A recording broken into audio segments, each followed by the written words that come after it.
Ultimando ya, y David está predicando Filipenses, rogando que este año podamos seguir avanzando en eso.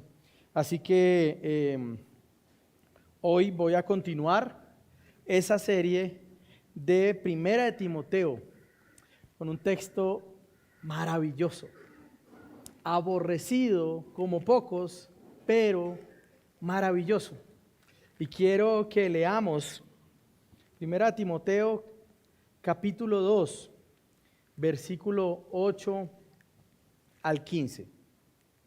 He titulado mi mensaje en la mañana de hoy, Abrazando la belleza verdadera mostrada en la iglesia. Así que hoy vamos a hablar de belleza, pero vamos a hablar de la verdadera belleza. Versículo 8 dice: Por tanto, quiero que en todo lugar los hombres oren levantando manos santas, sin ira ni discusiones. Asimismo, que las mujeres se vistan con ropa decorosa, con pudor y modestia, no con peinado ostentoso, ni con oro o perlas o vestidos costosos, sino con buenas obras, como corresponde a las mujeres que profesan la piedad. Que la mujer aprenda calladamente y con toda obediencia. Yo no permito que la mujer enseñe ni que ejerza autoridad sobre el hombre, sino que permanezca callada. Porque Adán fue creado primero, después Eva. Y Adán no fue el engañado, sino que la mujer, siendo engañada completamente, cayó en transgresión, pero se salvará engendrando hijos, si permanece en fe, amor y santidad con modestia. Amén. Las mujeres dicen, amén. Esta es la palabra del Señor, hermanas. Yo soy solamente el mensajero y espero dar el mensaje tal como Pablo, el primer autor, pero sobre todo como el Espíritu de Dios, el autor sobre Pablo, quería darlo y explicarlo, exponerlo de manera que pueda ser yo hallado fiel, que ustedes puedan ser edificadas y la iglesia en general, porque este mensaje es para todos nosotros. Amén. Ayúdame, Señor. Ten misericordia de mí, ayúdame en mi debilidad, en mi salud, a poder enseñar tu palabra. Es tuya, no es mía, Señor. También ayúdanos en nuestro corazón a atesorar lo que tú dices que debe ser atesorado, a amar lo que tú dices que debe ser amado. Y que tu iglesia, Señor, pueda ver la hermosura de tu diseño en todas las cosas, Señor, aun cuando el mundo diga que es aborrecible. Bendito sea tu nombre, Señor. Amén. Mis hermanos, debemos adorar en la iglesia atesorando el diseño de Dios para hombres y mujeres, a lo que se nos ha llamado a ser salvos del pecado y de vivir con los estándares del mundo.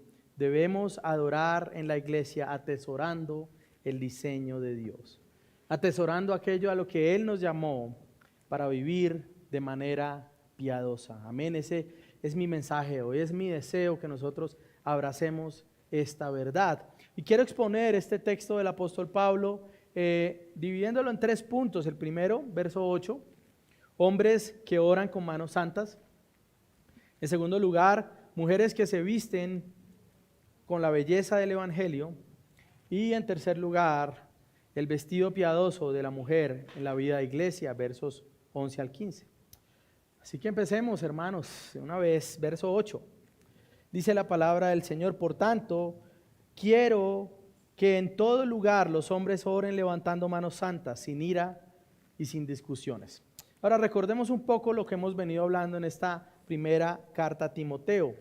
Pablo le ha hablado a Timoteo acerca de la necesidad de oponerse a las falsas enseñanzas que habían comenzado a filtrarse en la iglesia de Éfeso. Muchas de ellas relacionadas con los judaizantes, ¿no? Estaban introduciendo enseñanzas. Pero al mismo tiempo él anima al joven pastor para que pelee la buena batalla de la fe. Pablo también afirma o le recuerda que Dios es tan poderoso que puede salvar pecadores miserables como Pablo Y hermano, Dios es tan poderoso que puede salvar pecadores miserables como usted y como yo.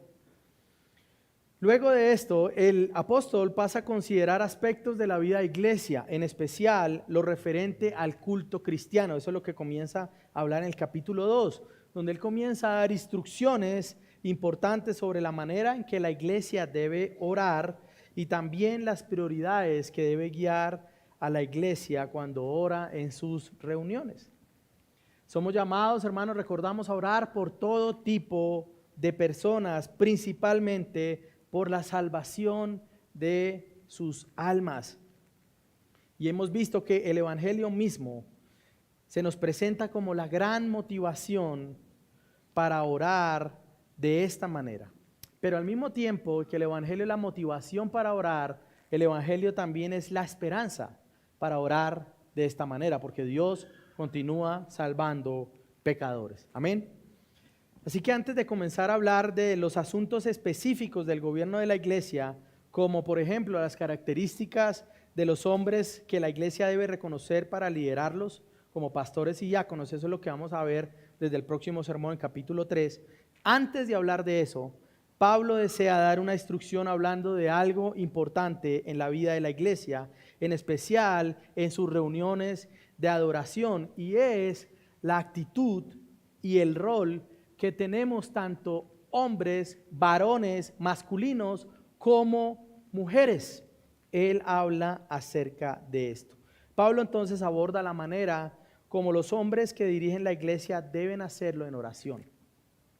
Y me gusta también cómo la Nueva Traducción Viviente traduce este versículo, el versículo 8, porque resalta el contexto de lo que Pablo está hablando, cosa que nos es útil para entender todo el resto de esta enseñanza. Y quiero leer cómo lee ese texto, perdón la redundancia, en la NTV, el verso 8 dice: deseo que en cada lugar de adoración los hombres oren con manos santas, levantadas a Dios y libres de enojo y controversia. En la NBLA dice: deseo que los hombres oren en todo lugar.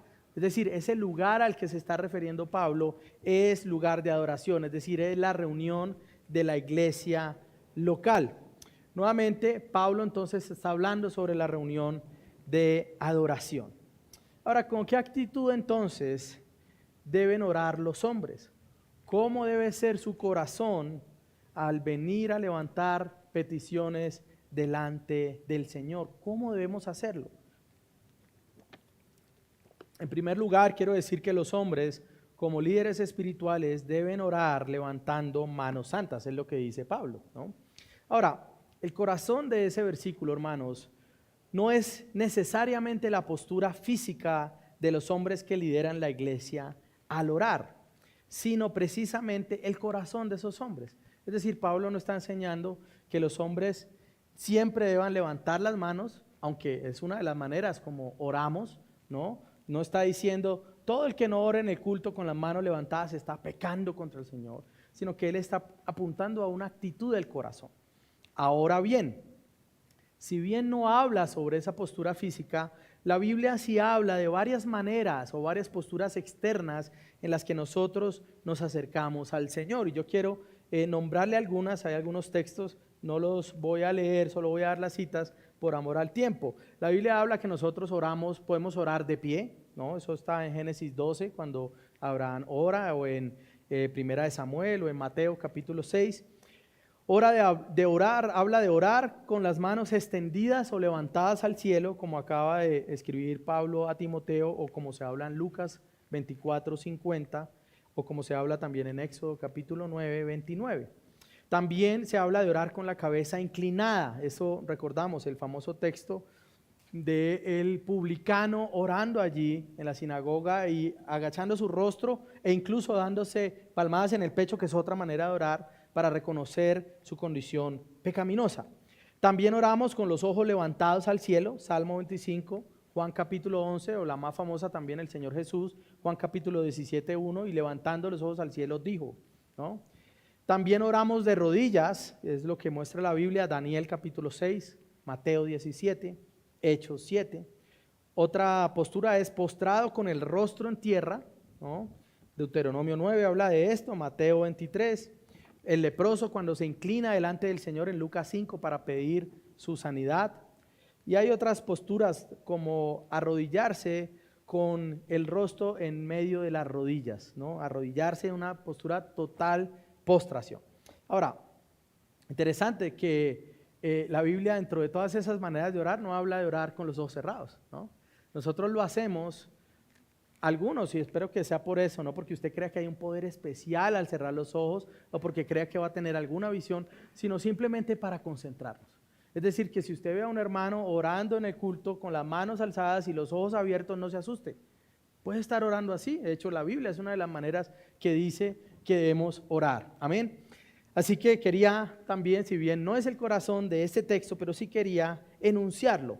Ahora, ¿cómo debemos orar los hombres? Los hombres en el culto deben orar con manos santas, es decir, con un corazón deseoso y esforzado por la santidad delante del Señor.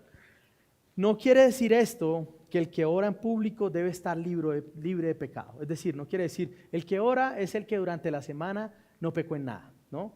Es decir, no llamamos el viernes al que va a presidir y preguntamos, hermano, ¿pecó o no pecó? Para ver si puede dirigir el servicio. No, porque si no, nadie podría estar acá, ni yo podría estar acá.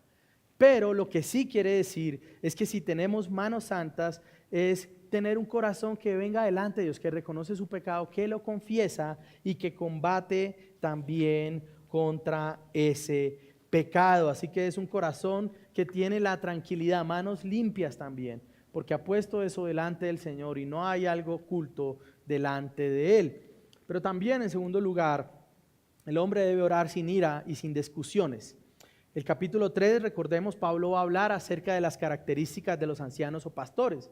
Y dentro de esas características dice que el hombre de Dios, el líder, el pastor o el obispo, no debe ser pendeciero ni iracundo, ¿no?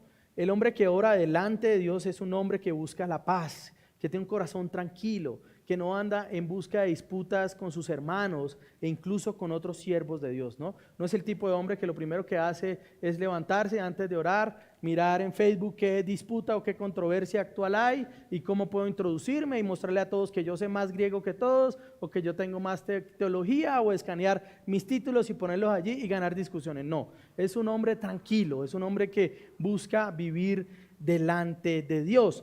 Pero asimismo es un hombre que también en su casa debe ser conocido por esto. Es decir, que su liderazgo, tanto en la casa como en la casa de Dios, es decir, tanto en su hogar como en la iglesia, es un liderazgo amoroso, es un liderazgo paciente, sin querer decir que tanto en casa como en la iglesia tenga un liderazgo firme. Hermanos, escúchenme bien, por favor. No podemos confundir un liderazgo firme con un liderazgo autoritario. No es lo mismo. Ahora, hay liderazgos que quieren ser firmes y terminan siendo autoritarios. Eso puede pasar. Pero no podemos confundir firmeza en convicciones con un liderazgo abusivo. Ahora, mi pregunta en este sentido es, ¿cómo es tu oración delante del Señor? Ahora, si bien este texto está hablando de la oración de los que dirigen en el culto, también tiene implicación práctica en nuestra manera de orar en privado. Definitivamente hay dificultad en orar cuando estamos enemistados. No sé si a usted le ha pasado, que tiene una pelea terrible con su esposa y usted no ha orado en todo el día. Sabe que tiene que orar, sabe que tiene que venir delante del Señor. O no con su esposa, con un compañero de trabajo que sabe que usted es cristiano y usted lo trató mal, tal vez se excedió en sus palabras. Es difícil orar después de eso, pero debemos hacerlo. Nuestro corazón debe estar dispuesto a venir a Dios. Ahí lo que debemos hacer es tener un corazón, manos santas, es decir, venir delante de Dios, confesar mi pecado y venir a orar. Debemos poner estas cosas delante de Dios y pedir un corazón adecuado al orar. Pero también esto es un recordatorio, principalmente a aquellos que anhelan el pastorado. Es un llamado a tener una vida de oración piadosa, hermanos. Tenemos que ordenar pastores que sean hombres de oración. El pastor debe ser un hombre de oración, una oración piadosa, un corazón que ha sido enternecido, quebrado por el Evangelio. De igual manera, hermanos, los que dirigen en nuestras reuniones, los cultos, es un recordatorio para ustedes también, porque tienen esa labor de dirigir a la iglesia en oración. Tenemos que venir con una actitud correcta para honrar y adorar al Señor. Y además de eso, quiero recordarles que cuando ustedes reciben ese encargo o esa encomienda, también, hermanos, es algo honroso, es un privilegio delante del Señor. Y yo sé que mis hermanos que se ponen acá son conscientes de eso. Algunas ocasiones donde durante la semana simplemente dicen, no, esta semana es difícil, pastor, me está costando esto, aquello, reprográmeme otra para yo poder seguir luchando con esto y poder estar tranquilo delante del Señor. Ok, hermano, gloria a Dios por eso. Así que luego de hablar de el papel de esos líderes hombres de la iglesia en la oración, Pablo se mueve a abordar un tema que yo he llamado delicadamente hermoso. Es decir, es un tema delicado, pero es un tema hermoso. Y es la manera y el rol piadoso que las mujeres deben llevar a cabo en medio de la adoración en el día del Señor, en el culto. Versículo 9 y 10. Asimismo, que las mujeres se vistan con ropa decorosa, con pudor y modestia, no con peinado ostentoso, no con oro o perlas o vestidos costosos, sino con buenas obras, como corresponde a las mujeres que profesan la piedad. Amén. Palabra del Señor. Ahora, antes de comenzar a hablar de estos dos puntos siguientes, o sea, de este punto 2 y el 3, quiero decir que estos textos ofrecen un gran reto exegético y hermenéutico. ¿Qué son esas palabras raras, pastor?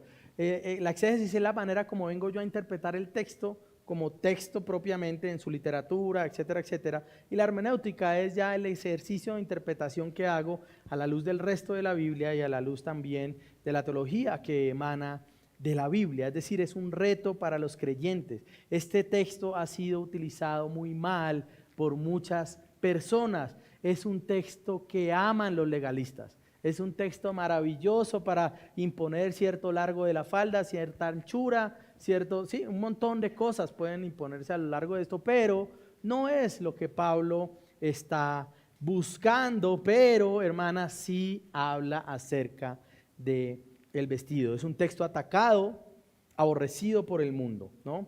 Ahora, presenta estos retos hermenéuticos, así que antes de comenzar a hablar de esto, yo quiero dar algunas pautas o algunos principios hermenéuticos que creo que son de gran utilidad, no solo para que usted entienda este texto, para que lo entendamos, sino también para que usted entienda cualquier texto de la Escritura. Así que, si bien ningún sermón debe ser una clase hermenéutica, en este precisamente puede tomarlo como unos tips, ¿no? Es decir, voy a dar algunas claves hermenéuticas para afrontar este tipo de textos.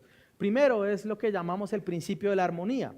Es decir, creemos que la Biblia es inspirada por Dios, que la Biblia no contiene errores, pero tampoco contiene contradicciones en su contenido. Debemos reconocer, si esto es así, que la mejor intérprete de la Biblia misma, ¿quién es? La Biblia, ¿no? Es decir, Escritura debe interpretar Escritura. Es lo que algunos también han llamado la analogía de la fe, ¿no? ¿Cómo entender textos difíciles? Bueno, miren la misma Biblia donde se habla acerca de ese mismo tema y dele más luz al texto. Ahora, no podemos interpretar,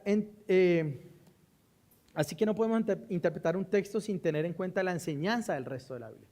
No puedo sacar un texto, arrancarlo de mi página de la Biblia y hacer una doctrina con eso sin tener en cuenta el resto de cosas que la Biblia enseña, ¿no? Así que, por ejemplo, algunos textos difíciles o que algunos llaman oscuros, difíciles de entender, requieren ayuda de otros textos que sean un poco más claros, ¿no? Y esa es, por ejemplo, la dificultad que presenta hacer o elaborar una teología sobre el fin de los tiempos, ¿no? algunos sacan, ¿no? Entonces, y en aquel día uno será arrebatado y el otro será dejado. ¡Wow! El arrebatamiento está ahí, mire, pastor, es claro, ¿no? Bueno, miremos el resto de la escritura que habla acerca del final de los tiempos, ¿no? Y usted va a comprender que tal vez no habla realmente de esa manera como va a darse el regreso del Señor, ¿no? Así que está el principio de la armonía, pero también está el principio de la historia o del contexto. Hermanos, Dios habló en contextos históricos y culturales específicos. No debemos desconocer esos contextos para poder entender un poco mejor el significado de lo que Dios habló o las implicaciones a los primeros oyentes. Debemos reconocer y conocer el texto, pero, hermanos, esto es importante. Debemos recordar que el contexto no es el rey a la hora de interpretar el texto, ¿no? Es decir, si encontramos algo en el contexto que no es aplicable hoy, no podemos decir, ese texto no tiene nada que decirnos, pastor, porque ya entonces la gente no es así como era antes, y si este contexto nos ayuda, no debemos dejar que el contexto sea el rey. Nos da luz, sí, nos ayuda, sí, pero no es el contexto el que da o define el significado del pasaje. Ahora, este es uno de los textos donde algunos estudiosos, principalmente liberales, han tratado de moldear el significado y restringirlo a la luz del contexto de la iglesia de Éfeso. Algunos lo que han hecho es, eso ya no aplica hoy, porque es que no era una sociedad diferente, ¿no? Entonces las mujeres de esa época no son iguales que las de hoy, los hombres no son iguales. Entonces, no, pastor, eso no quiere decir que la iglesia deba ser manejada así. Los liberales aman ese tipo de meditaciones. Pero también en cuanto a eso hay una práctica aún más nefasta en la interpretación, y es dejar que el contexto presente de la iglesia, es decir, el contexto que vive hoy la iglesia, gobierne el significado del pasaje, ¿no? Entonces tomamos lo que pensamos hoy y tratamos de meterlo a la Biblia, y si no lo entendemos como está ahí, le tratamos de meter nuestras ideas para poder moldearlo, para que sea un pasaje agradable para nuestro tiempo. Hermanos, no podemos interpretar la Biblia de manera que encaje en las ideas modernas populares sobre ciertos asuntos, de manera que el mensaje se diluya y sea más agradable a los hombres o que no ofenda a nadie. Hermanos, es la Biblia la que debe moldear el pensamiento de los hombres. Es ella la que está por encima de las épocas, de las culturas, de las tradiciones y de las filosofías. Y no son las ideas humanas las que cambian lo que Dios ha revelado. Esto es la premisa de muchos teólogos progresistas, ¿no?, del día de hoy, que entonces tratan de ver a la luz de la filosofía progresista interpretar la Biblia, ¿no? Entonces, le voy a dar un ejemplo práctico y rápido: Sodoma y Gomorra, ¿no? Nosotros vemos que el mensaje es: Dios aborrece la inmoralidad sexual, y en Sodoma habían varios pecados de inmoralidad sexual, principalmente el homosexualismo. Entonces el teólogo progresista trae sus lentes y dice: no era homosexualismo. Es que hay una palabra que usted de pronto interpreta, y es que ellos no eran hospedadores, pastor. Es que no fueron hospedadores, mire, los iban a dejar durmiendo allá en la plaza, ¿no? Hermano, Dios no desató fuego del cielo por esa razón, ¿no? Entonces no podemos traer nuestras ideas o filosofías a darle forma al texto. Eso no es correcto. El tercer principio hermenéutico es el contexto literario, es decir, la Biblia está dada en medio de otros textos. Un versículo está rodeado por un texto antes y un texto después. Y quiero decirle, hermano, que la Biblia no es una serie de ideas dadas al azar, desconectadas. No son ideas, se me ocurrió, no es como un libro de refranes, ¿no?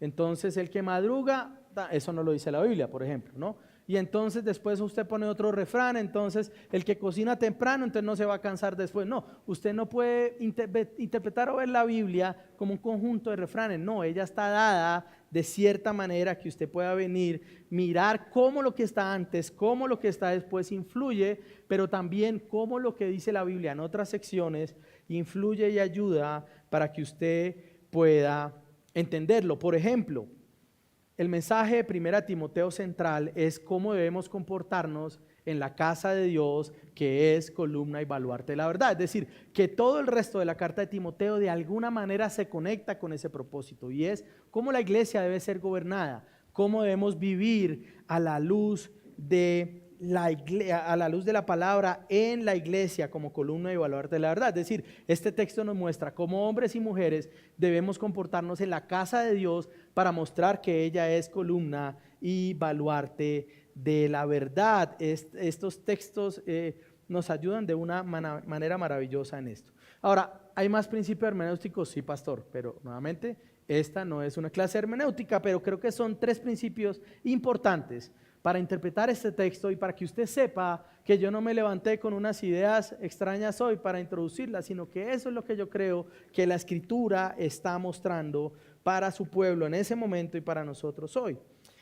Así que Pablo entonces aborda un tema que venía a ser delicado o sensible para las mujeres de Éfeso, pero que definitivamente también es algo sensible para las mujeres de nuestro tiempo. Hermano, si hay algo más delicado que hablarle a una mujer de ropa, no sé qué sea, ¿no? Criticarle, amor, ese vestido está, pero ¿y por qué no te pusiste el otro? No, es delicado, es difícil. Ahora, Pablo sí describe cómo debe ser el vestido o cómo debe ser lo que también puede traducirse como el adorno de las mujeres en la iglesia.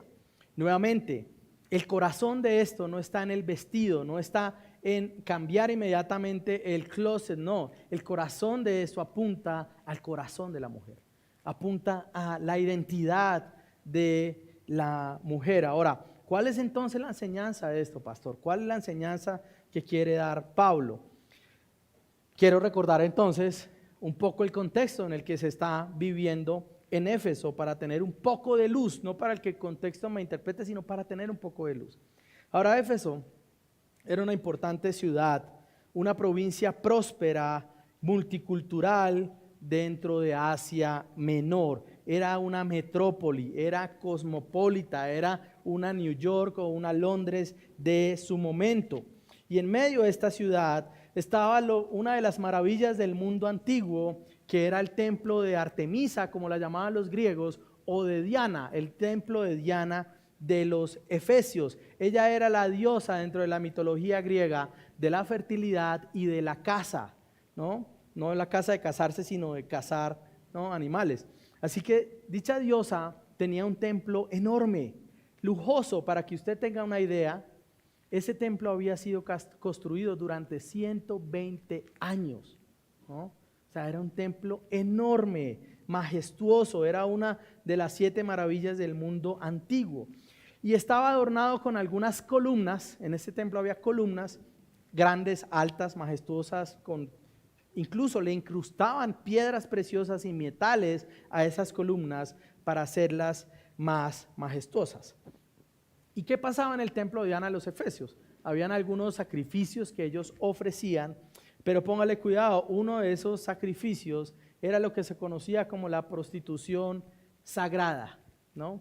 Es decir, que dentro del templo hacían su vez de profetisas mujeres que se ofrecían como prostitutas para que los hombres tuvieran relaciones sexuales con ellas, pagaran una ofrenda y así adoraran a Diana, ¿no?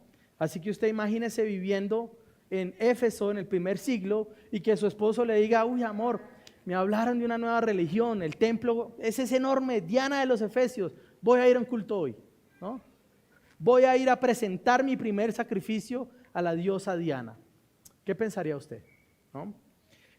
Entonces estas mujeres profetisas, que eran también prostitutas, se paseaban por el templo con vestidos ostentosos, peinados lujosos, y eran mujeres observadas. Todos sabían quiénes eran ellas y en algún sentido, en un mal sentido, eran también admiradas. Así que este tipo de labor comenzó a ser influencia en la vida de la iglesia de Éfeso y en toda la ciudad. Muchas mujeres de clase alta también se hacían grandes peinados, altos peinados, que buscaban asemejar la hermosura de las columnas del templo de Diana de los Efesios. Entonces se hacían unos Usted ha visto esos peinados con grandes trenzas, ¿no? Y que vienen a ser altos, un poco atrás, un poco más altos que adelante. Y a eso le incrustaban piedras preciosas, nada parecido a hoy, ¿no? No le ponen cosas brillantes a los peinados, ¿no? Entonces hacían esto para dar a apuntar hacia la belleza de esas columnas de la ciudad, o en el peor de los casos, de las columnas del templo de Diana de los Efesios, ¿no? Ahora, otra cosa que también pasaba es que los vestidos y los peinados de las mujeres mostraban su estatus. Es decir, se dice, incluso, póngame atención, que algunos de los vestidos ostentosos de las mujeres de Éfeso llegaban a costar 7,000 denarios. Un denario era el salario de un esclavo por un día de trabajo. Calcule, si tuvieran malos sueldos como los de hoy, serían más o menos 280 millones de pesos en un vestido, ¿no? Y con eso, ellas mostraban su estatus. Ellas mostraban que eran mujeres importantes. No pasa hoy, ¿no? Gucci, Armani, no pasa hoy, ¿no? No tenemos marcas que son más prestigiosas que otras, y con solo ver que alguien usa esas marcas, decimos, wow, gana, tiene, ¿no? ¿Dónde debe vivir? Aun cuando a veces las mujeres lo usen a costa de deudas, ¿no? En el caso de hoy, no sé si en esa época habían tarjetas de crédito, gota a gota, seguro no, pero muchas hoy, por tratar de aparentar ese estatus, comienzan a buscar vestirse de esa manera, ¿no? Ahora, lo grave de esa situación es que las mujeres de Éfeso habían comenzado a ser influenciadas por todas estas cosas. Y en la iglesia entonces, en ocasiones, se convertía en un lugar donde esos estilos de vida lujosos y apariencias eran exhibidos. Entonces Éfeso se había convertido en una iglesia donde las mujeres comenzaban a traer su mejor vestido para mostrar que ella tenía un estatus más alto que la esclava gentil de la casa de Aristarco, ¿no? Y comenzaban a mostrar que ellas eran diferentes, y no es algo extraño, porque nosotros vemos que en la iglesia de Corinto los pobres no se sentaban a tomar la Santa Cena con los ricos o viceversa, ¿no? Entonces esto estaba comenzando a meterse en la iglesia. Así que a la luz de eso, hermanos, el mandato de Pablo parece hacerse un poco más claro, ¿verdad? Parece hacerse un poco más transparente, pero al mismo tiempo el mandato comienza a darnos implicaciones para el día de hoy. Hermanas, las mujeres deben vestirse con ropa decorosa, modesta. Es el primer punto que habla Pablo. La iglesia no debía ser el lugar para exhibir riqueza o mostrarse superior en esto a otros, sino que era el lugar para mostrar el amor a los hermanos y las buenas obras del corazón que el evangelio producía. La mujer debe ser modesta y pudorosa. Cuando Pablo habla de esto, está hablando en un contexto de lujuria. La mujer no debe vestirse de manera que busque provocar pensamientos lujuriosos en los hombres. Ahora, sí, pastor, hay hombres que tienen los ojos cargados de lujuria, sí. Hay hombres que, a pesar de ver una mujer tapada en 20 atuendos, igual van a tener pensamientos lujuriosos, si es verdad. Pero lo que está hablando acá Pablo es que la mujer, en este caso en la iglesia, debe tener cuidado con ese tipo de vestimenta. No deben vestirse de manera que reflejen un corazón cargado de lujuria, sino mostrar quién la rescató, cómo vive una mujer que ha sido rescatada por Dios. Ahora, las mujeres no deben vestirse, él lo describe, no con peinados ostentosos, no con oro o perlas, no con vestidos costosos. La mujer no debe venir con esas actitudes mundanas o de apariencias a la iglesia. Ahora, hermanas, no sé si usted se ha dado cuenta de esto, pero esto es verdad, y es que la mujer cristiana no es como la mujer del mundo. La mujer debe exhibir en la iglesia que ella fue rescatada por el Señor y debe mostrar lo que Dios está haciendo en sus corazones. Es por eso que la mujer debe vestirse, como dice Pablo, con buenas obras, como corresponde a las mujeres que profesan la piedad. Ahora, de esto quiero dar también algunos puntos importantes. Nuevamente, para Pablo el asunto no es meramente el exterior, sino el corazón, ¿no? El problema de esa manera ostentosa de vivir es que podía reflejar que Dios no era el mayor tesoro de esas mujeres en la iglesia. O sea, el problema no es el vestido, el problema no es el oro, el problema no es la perla, el problema es que la mujer reflejara que eso era lo que le estaba dando valor, que eso era lo que la definía y que eso era lo que la hacía a ella hermosa. En segundo lugar, lo pecaminoso entonces no es el vestido. Pablo no condena eso. Ahora usted puede tal vez respirar, no quiere decir que usted se venga a la iglesia entonces como tal como se levantó, no. Quiere decir que su corazón, su identidad no debe estar en eso. Mis hermanas amadas, mujeres, su identidad no está basada en la hermosura del mundo. Nuestros modelos de belleza no pueden ser los modelos del mundo. El modelo de vestimenta de la mujer cristiana no puede ser ninguna de las que usted se imagine. Ni la que factura, que tiene ya más de 40 años, siendo una señora y se muestra para hablar mal de su ex, ¿no? Ni las otras más jóvenes, ninguna de esas. Una mujer cristiana cuando va a comprar ropa no debería decir, wow, es lo que usa, no, póngale el nombre, ¿no? Y tal vez usted ya lo pensó, ¿no? Póngale el nombre. Ah, esto es lo que usa ella, sale en tal video con esto, uy, es el mismo color, uy, es el mismo escote, uy. No deberían ser nuestros modelos de belleza. No deberían ser nuestros modelos de belleza. Y en ese sentido, quiero preguntarles también, hermanas, ¿buscas tú ser aceptada o admirada por tu cuerpo? ¿No? Algo lamentable que está pasando en nuestra época también, y es que a causa de las redes sociales, creemos que nuestro valor depende de la aceptación que tenemos en ellas. Entonces, si subo una foto y tengo 10 likes, tal vez es porque estoy un poco gorda, ¿no? Tal vez no, es que no. Pero si subo una foto, de pronto con el pantalón un poquito más abajo, ya son 30 likes, ¿no? Hermanas, nosotros como creyentes, ustedes como mujeres del Señor, no pueden vivir de esta manera. No es pecado entonces tener Instagram o Facebook, no. Pero examínese qué es lo que lo motiva a hacer cierto tipo de publicaciones. Sería muy lamentable, hermanos, que alguien de la iglesia tuviera que bloquear las publicaciones de una hermana de la iglesia. No puede pasar eso en medio de nosotros. No debería pasar en Éfeso que si una mujer ostentosa se sentara en un lugar de la iglesia, una esposa tuviera que prohibirle a su esposo sentarse cerca, porque entonces la manera como está vestida llevaría a pensar, así fuera un hombre sabio, piadoso, santo, en estas cosas. No es pecaminoso que la mujer se arregle, hermanas, y gloria a Dios por eso. Sin embargo, debe recordar siempre qué es lo más hermoso de ella. Hermanas, ¿qué es lo más hermoso de su vida? ¿Qué es lo más hermoso que usted tiene? Y algunas preguntas diagnósticas, tal vez yo quiero aterrizar esto un poquito más, ¿no? Y espero que me sigan amando, aunque lo importante es que mi esposa me ama y ella ya sabe que iba a hablar hoy y aún así me sigue amando, ¿no?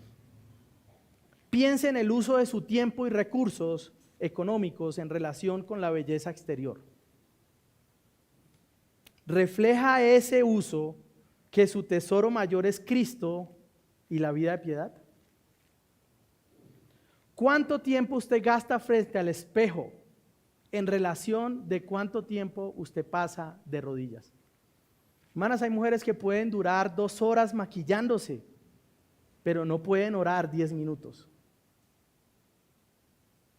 ¿Es verdad o no es verdad? Hay mujeres que pueden durar 1 hora haciéndose las uñas, pero no pueden leer la palabra del Señor 10 minutos.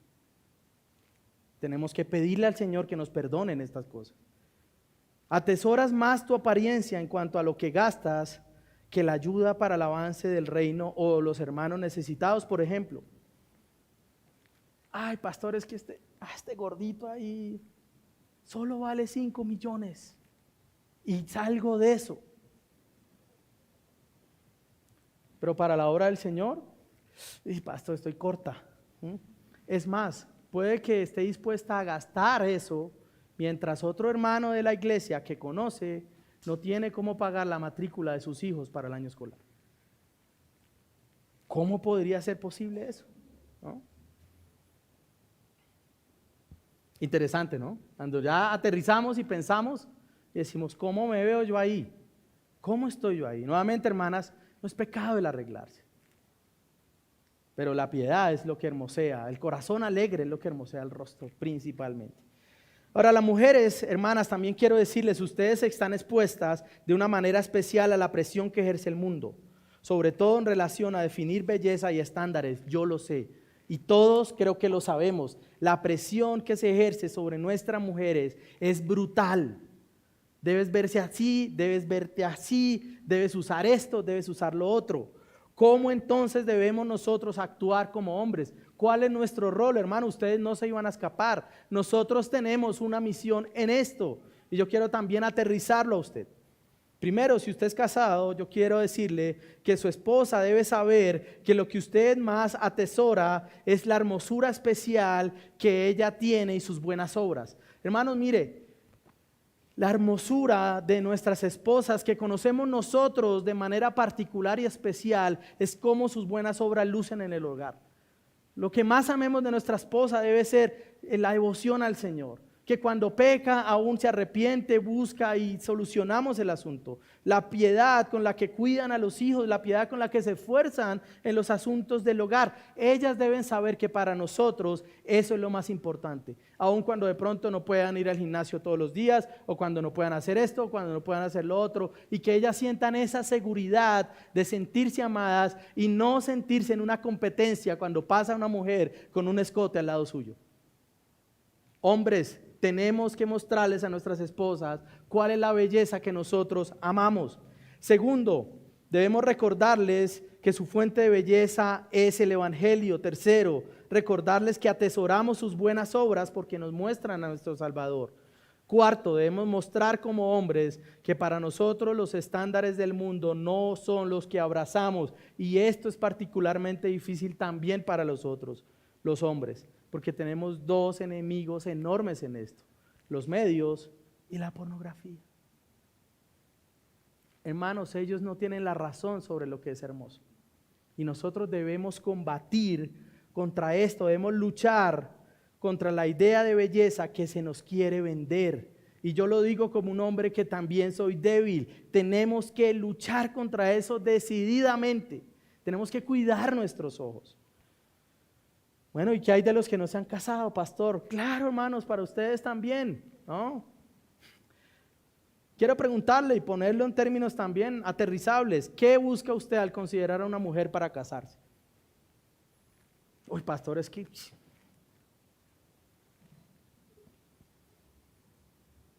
¿Buscamos esposa como hacen los impíos? Yo tengo muchos amigos que son incrédulos.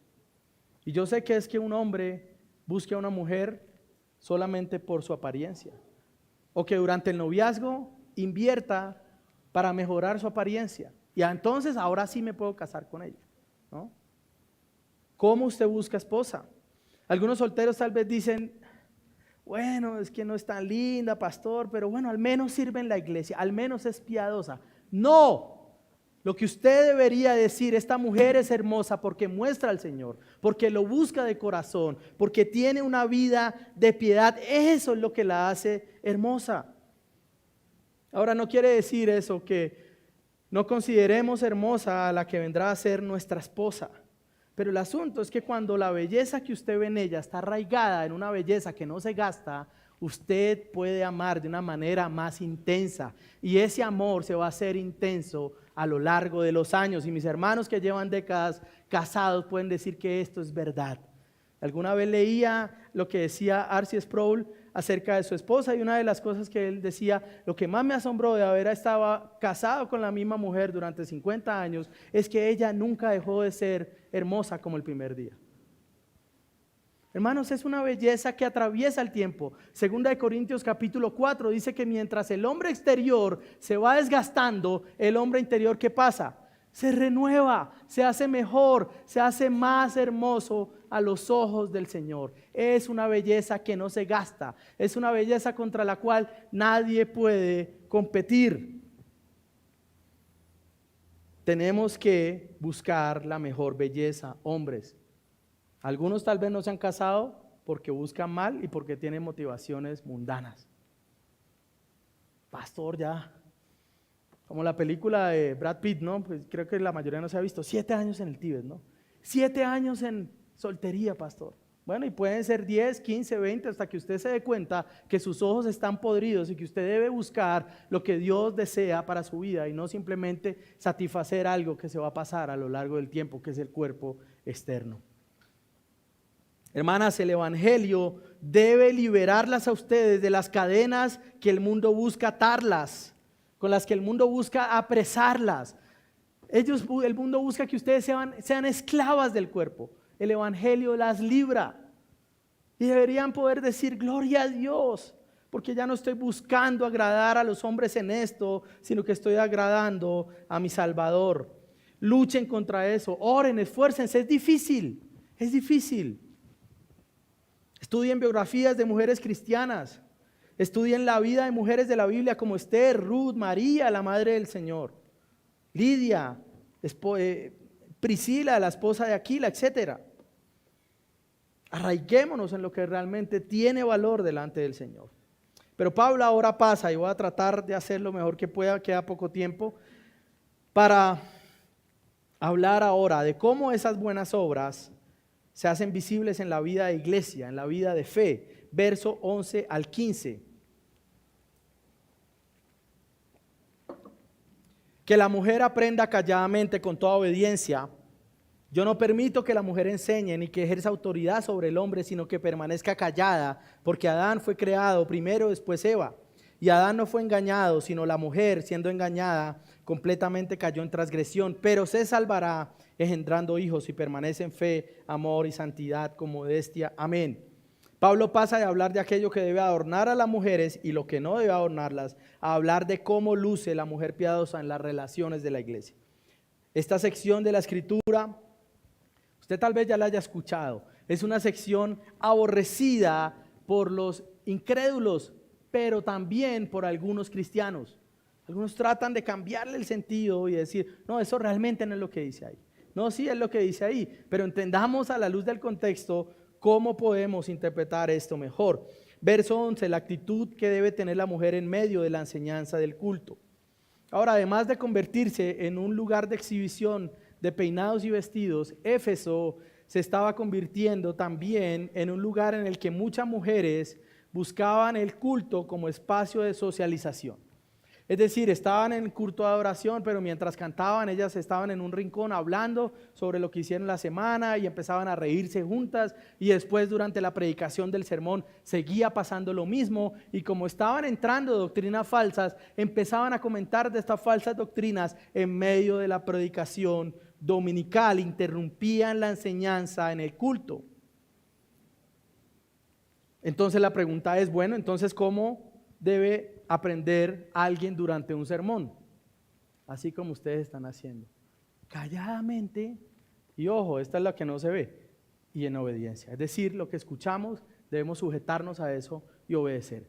Así que entonces al final, ¿quiénes deben aprender calladamente y con total obediencia? Todos. Pero Pablo enfatiza esto en la mujer porque estaban teniendo una dificultad con esas mujeres en la iglesia. Tal vez eso no pasa acá, no sé. Tal vez todas son acá diligentes y juiciosas para escuchar el culto. Tal vez ninguna quiere hablar y estar hablando y está esperando a que hora acaba el pastor para subir y hablar. Tal vez no pase acá, pero eso estaba pasando allí. Entonces es interesante porque todos ponen el énfasis en calladamente, ¿no? Aprenda calladamente. Hermanos, Pablo dice que la mujer aprenda. En el primer siglo, las mujeres eran consideradas como indignas de ser estudiosas, de ser enseñadas. Los rabinos no tenían estudiantes mujeres. En la sinagoga generalmente, a veces las mujeres las ponían en otro lugar y ni siquiera las dejaban estar expuestas a la enseñanza de la Torá. El Talmud, que es un comentario de los antiguos maestros de la ley, dice que es preferible quemar la Torá a dejarla al cuidado de una mujer. Pero Pablo dice que las mujeres aprendan. Eso es algo maravilloso.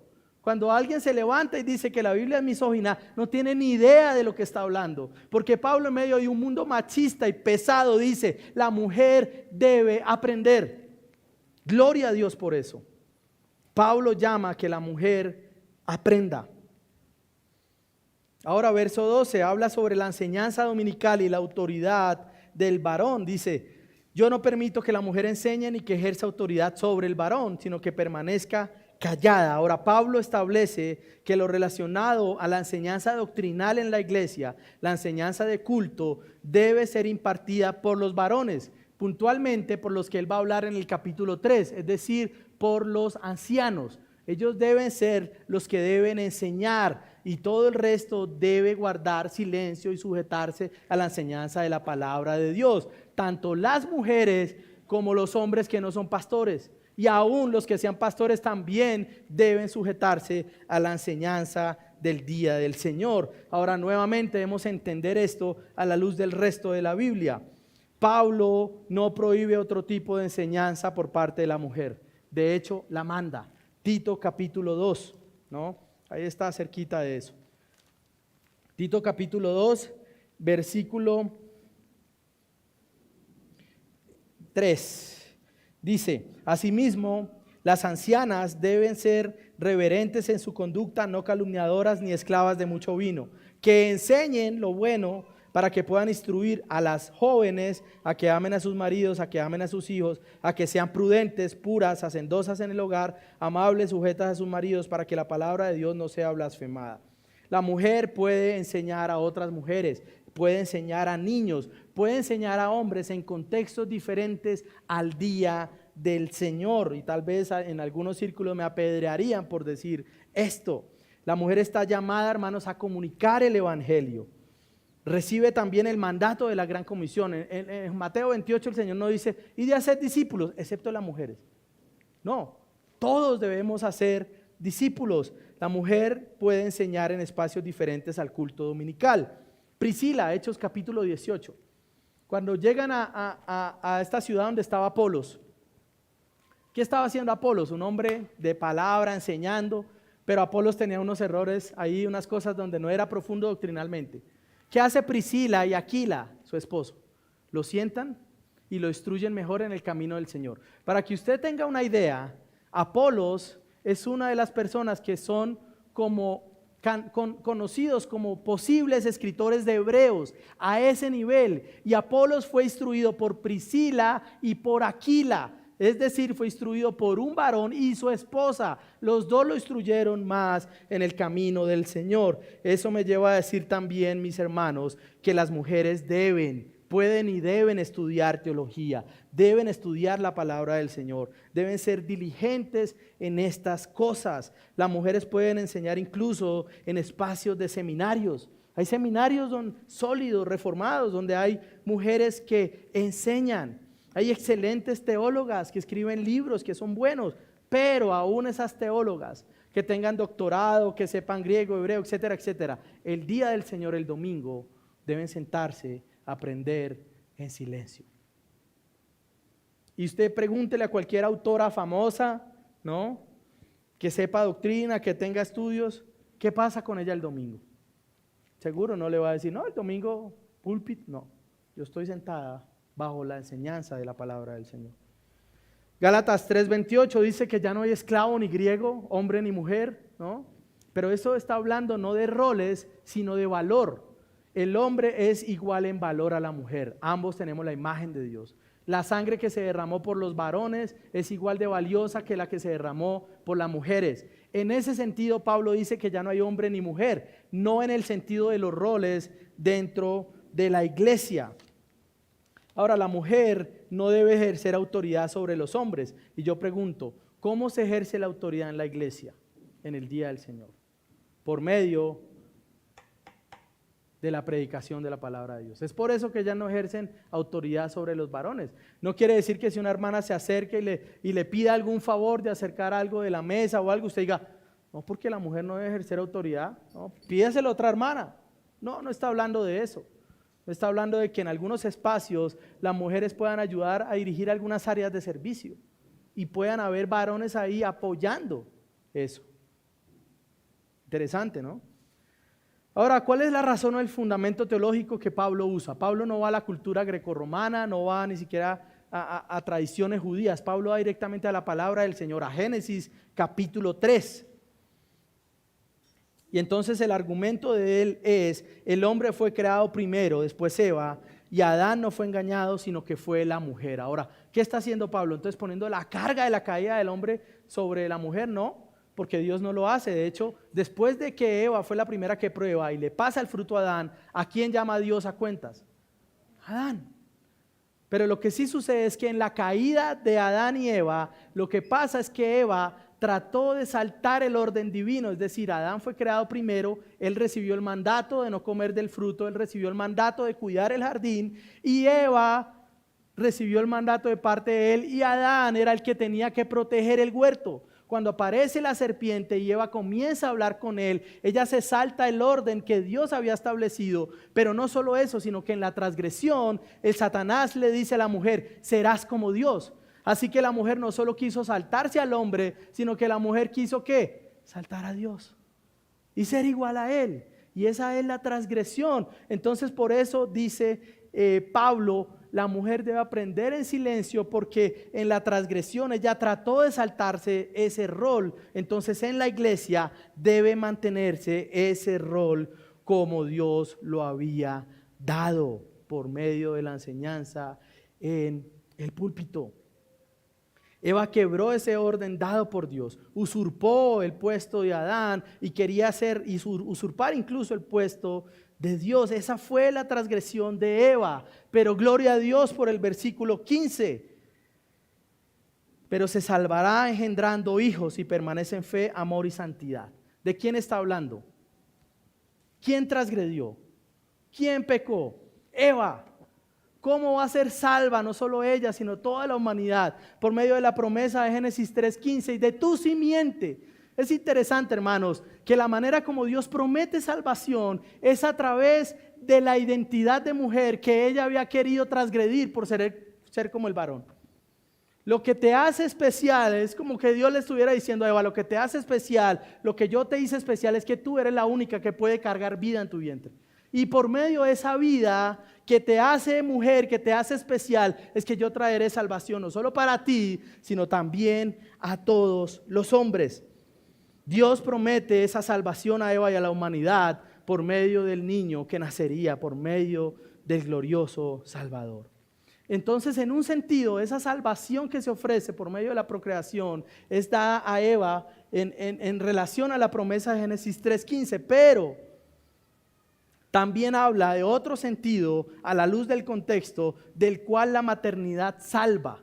Ahora, no quiere decir el texto que la maternidad salve de la condenación por el pecado, no. Salvación también significa ser protegido de o guardado de. ¿Qué estaba pasando en Éfeso? La mujer quería hacer lo mismo que el hombre, es decir, la línea de los roles se estaba desdibujando. La mujer quería ser igual al hombre en rol, no en valor, porque en valor son iguales.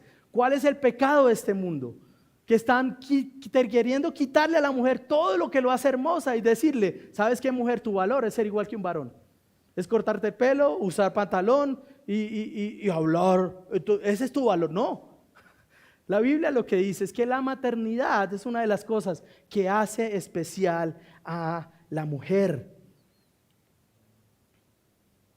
¿De qué salva la maternidad o protege a la mujer? La guarda de querer ser como el hombre, la guarda de dejar de atesorar lo que diferencia a hombre y mujer en roles, al atesorar la capacidad de procrear, de tener hijos, la guarda de vivir para sí mismo una vida egoísta y pecaminosa. La guarda de falsas enseñanzas, 1 Timoteo 4, prohibirán casarse en los últimos días. Algunos falsos maestros prohibirán casarse. La maternidad guarda a la mujer de todas esas falsas enseñanzas. ¿No es acaso ese modelo de feminidad falso el que busca borrar el valor que Dios le dio a la mujer? Ahora, hermanas, esto también es cierto en otro sentido. La enseñanza no es, porque como no es salvación para vida eterna, entonces no quiere decir que la mujer que no tiene hijos no puede ser salva, ni que no puede ser cristiana. Pero en este sentido sí quiero preguntar, ¿por qué no quieres tener hijos? Las razones que se han encontrado, voy a decir, en consejerías aparte de esta iglesia, ¿no? Pastor, mi cuerpo.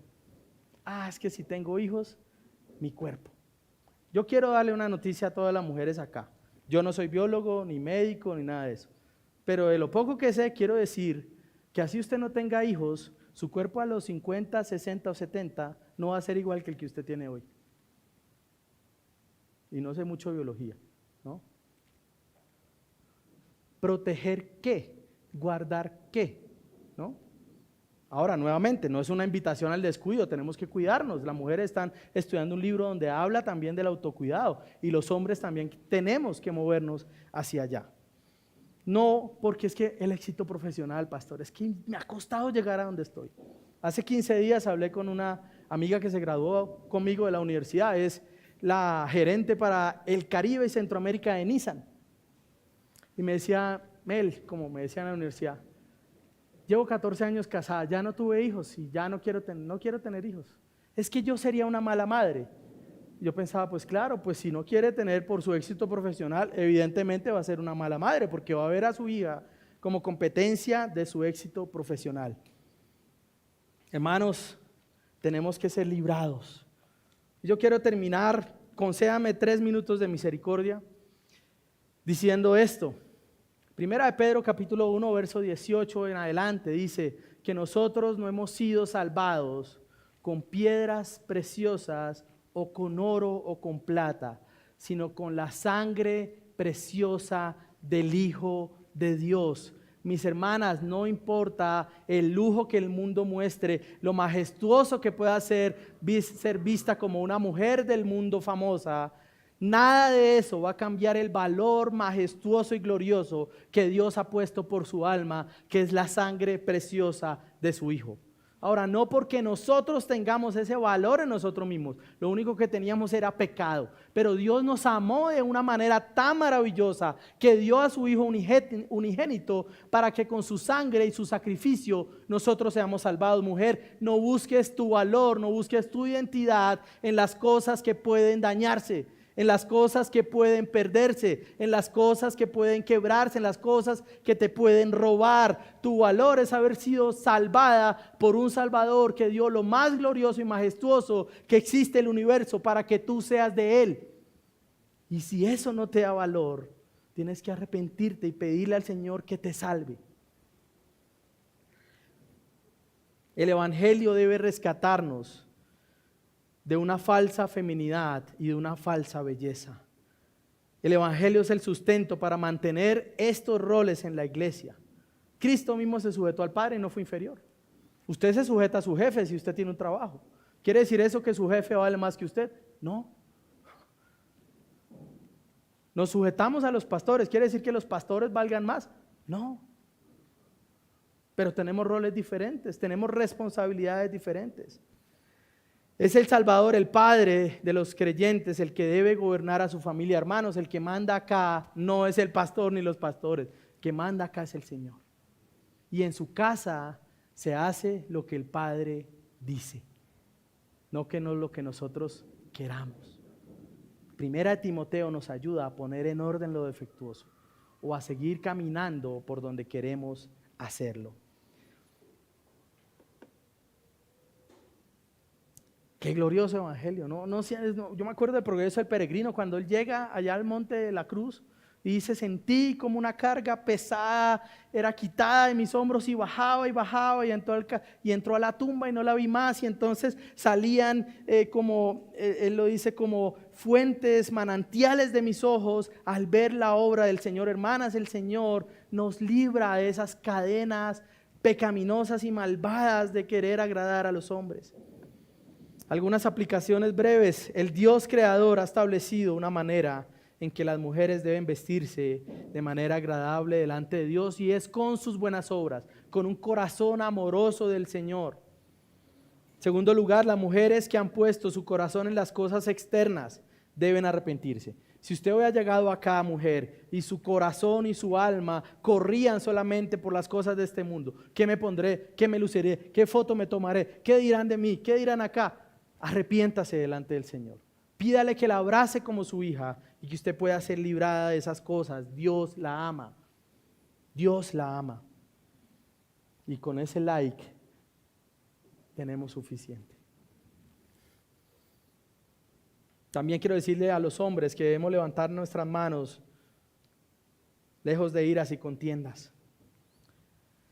Al cristiano, a los hermanos de la iglesia, quiero recordar que las mujeres temerosas de Dios deben oír de poner su esperanza en los modelos de belleza equivocados que no glorifican a Dios. Es gran hermosura ser madres y dar gloria a Dios en esto. Muchas mujeres han dejado muchas cosas por perseguir esto. Sueños, metas, reconocimiento. Pero estamos invirtiendo en lo mejor, en lo que va a valer, en el legado que vamos a dejar. Es gran hermosura la maternidad. Y aquellas que no son madres, es gran hermosura vivir como mujeres que atesoran y aman al Señor, ¿no? Ni estar casado. Yo era igual de valioso delante del Señor antes de casarme. Le servía de igual manera.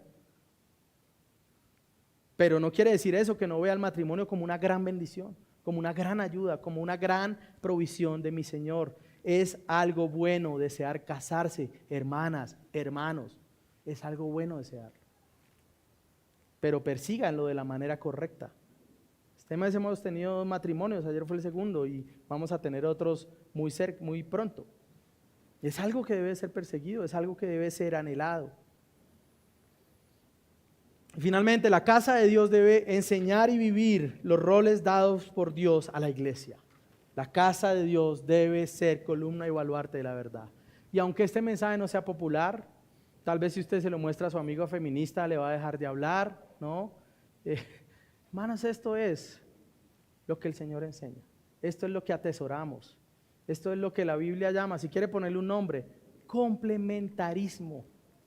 Ese es el nombre, si quiere etiquetarlo de alguna manera. Eso es lo que cree la iglesia.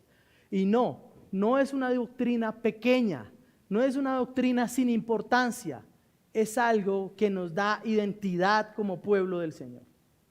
Así que es algo que defendemos también y que atesoramos delante del Señor. Amén. Padre, gracias por tu palabra siendo expuesta hoy. Gracias por permitirme hacerlo una vez más, Señor.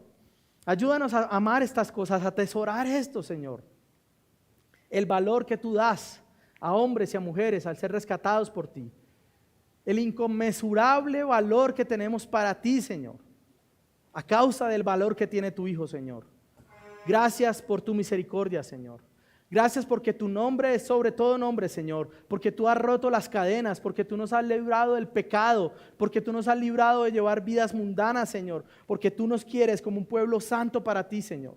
Y no se trata de legalismo, el legalismo nos salva, Señor. Esto no se trata de que cambiemos la ropa, Señor, por cambiarla. Se trata de que nuestro corazón sea renovado, Señor. Y entonces ver cómo tú nos ajustas en lo que debe ser ajustado, Señor.